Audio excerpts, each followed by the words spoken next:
Welcome back to our channel. Today we are going to have a look at Endgame number 87 from the book 100 Endgames You Must Know by Jesus Tilavila. In this Endgame video, we are going to have a look at three positions. In this first position, we do have the White King on the 4th rank, Black King is on the 6th rank. We have two pawns in the beginning position, or the starting position. Black also has a pawn on the starting position. Is this winning for White or is it a drawing position? So regardless of who is moving, this is a winning position for White. So we'll first have a look from Black to move. King G6. After King G4, King F6. Now White tries to outflank Black. So King G7 is played. So in this position, we'll come across two rules. The first rule is the Steinert rule.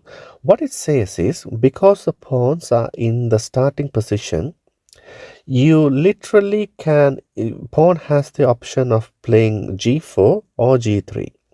Now the Steiner rule says you have to have reverse tempi to break any zugzwang. Because it's a rook pawn here, Black can force White into a zugzwang. To break that zugzwang, White actually plays g3 to have an extra move in case there is a zugzwang. So King f7, King h6, King g8. After g4, King h8, g5. Now Black plays King g8. Now here is the time for the second rule. Now this is a very interesting rule. What it says, it's called bird's color rule, and this is very effective for people who do not want to calculate precisely, and also if you're a person like me who is always on time trouble during endgames. So now the rule states, in this kinds of position, if both the kings are in opposite colors, that means White's pawns also have to be in opposite colors. As I said before, you cannot push h4 because the kings are in opposite colors. The pawns also have to be in opposite colors. So h3 is the correct move. King h8, h4, King g8. As you can see, kings are in opposite colors, which means the pawns also have to be in opposite colors. So what I mean is White's pawns have to be in opposite colors. King g8, now White's pawns are in the same colors. And after king takes g6, h takes g6, now we come King g8, and this is well known. If you had look at endgame 3, we know about key squares. This is a winning endgame. What happens if Black plays in this position h6? If that's the case, g4, and after King g6, here h3.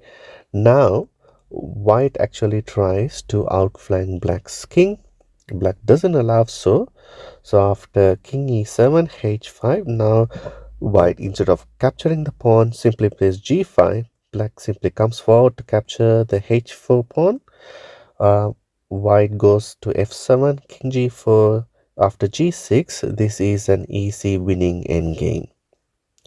Now going back to this position here, now this is White to move. This is the same position which we had a look, but this time it's White to move. How can White win this position? We use the same Steiner's rule, h3, King g6, King g4, King h6. White tries to outflank. Black plays King h5, g3. Stops the king coming to h4. So after King h6, King f7, King h5, now King g7. Pawn can be pushed to h6, and after pawn to h4, King g4. Now White takes the pawn, Black takes the pawn, but the king is on time to protect the pawn, and the pawn's passage to safety, to queening, is possible. Now in this second example, the king positions are the same. However, the only difference here is the pawn is on g3.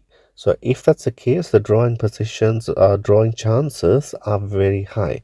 So it's White to move. h3 can be played.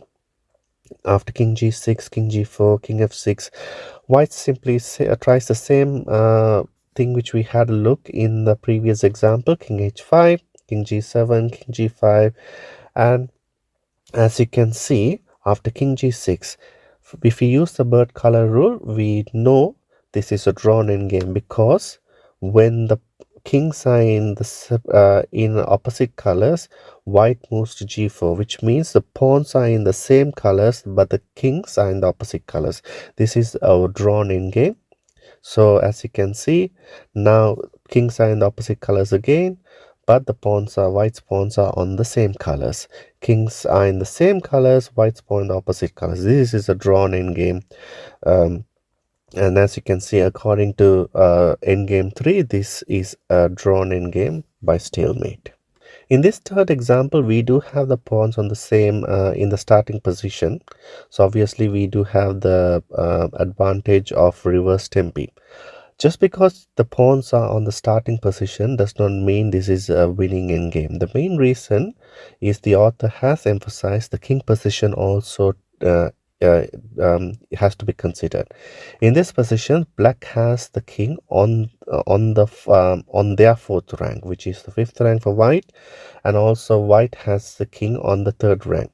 Because the black king is much closer now compared to the previous example to the pawns, white is unable to outflank black's king without protecting this pawn. So we'll have a look. It's black to move h5, king g3, king e5, and after g3, king f5, h3, king e5, and there's no progress to be made. We'll quickly have a look at it.